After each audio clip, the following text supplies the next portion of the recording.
आज अगर हम अपने आसपास नज़र दौड़ाएं तो हमें साफ देखने को मिलेगा कि हर एक की दौड़ पैसे के पीछे टिकी हुई है, क्योंकि आज का युग ही आधुनिक है। अगर हम मार्केट में जाते हैं तो ऐसी ऐसी चीज़ें मार्केट में है कि हमें अपनी जो भी हमारे पास धन है वो कम लगने लगता है। इसलिए मन में और आता है कि हमें और धन की आवश्यकता है और इसके कारण हम सब और भागते चले जा रहे हैं। लेकिन सिर्फ धन ही जीवन नहीं है, ये हम सबको समझना होगा, क्योंकि धन के लिए जब रुकेंगे तभी हम जीवन को समझ पाएंगे, उसको सही से जी पाएंगे। तो आज की कहानी इसी पे आधारित है। कहानी एक राजा की, जिसके बाद बहुत नौकर चाकर, पहले ही बहुत ऐशो आराम की जिंदगी वो जी रहा होता है, लेकिन फिर भी उसको लगता है कि उसके पास और पैसा होना चाहिए।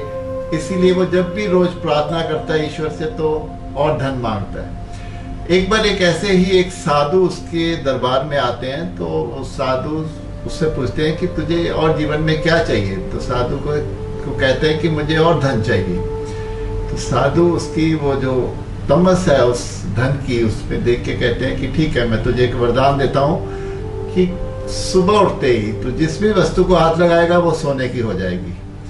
तो पहले तो राजा को ये विश्वास नहीं हुआ, तो बड़ी एक्साइटमेंट में वो सो गया रात को। लेकिन जैसे ही सुबह उठा तो उसने ये नोटिस किया कि जब उसने गिलास उठाया पानी पीने के लिए तो वो गिलास सोने का हो गया, बल्कि इवन पानी भी जो उसके भीतर था वो भी तरल सोना बन गया।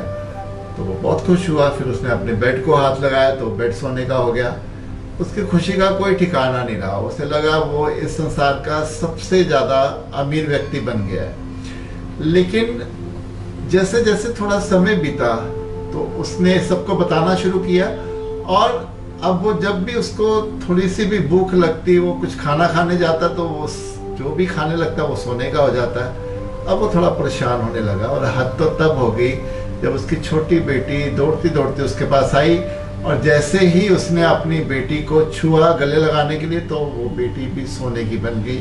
अब उसकी सिट्टी पिट्टी गुम हो गई। अब उसे समझ आ गया कि उससे कितनी बड़ी ये गलती उसके जीवन में उससे हो गई है। तो फिर उसने साधु को वो दोबारा बुलाया और उनसे फिर प्रार्थना करी कि मुझे मेरी बेटी वापस दे दो और मुझे ये सब नहीं चाहिए, मुझे इससे आज़ाद कर दो, ऐसे तो मैं जी नहीं पाऊंगा।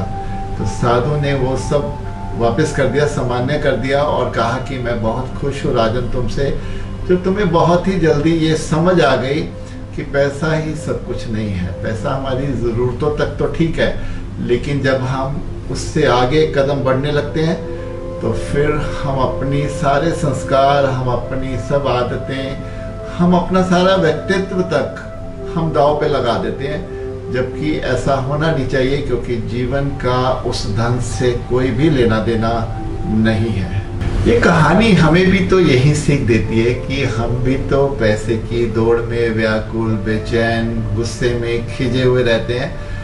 हमें भी समझना चाहिए कि ये एक ऐसे रोग की तरह है कि अगर हम सिर्फ पैसे के बारे में ही सोचते रहते हैं तो ये हमारे ही जीवन को दीमक की तरह खाता चला जा रहा है। ये जीवन तो हमें इसके लिए नहीं मिला, जीवन हमें अपने जीने के लिए मिला है। इसलिए हमें धन को जहाँ तक हमारी लिमिटेशन है, जितनी ज़रूरतें हैं, हमें उसको वहीं तक रखना चाहिए। अपनी ज़िंदगी के, अपनी आत्मा का हिस्सा हमें उसको नहीं बनाना चाहिए।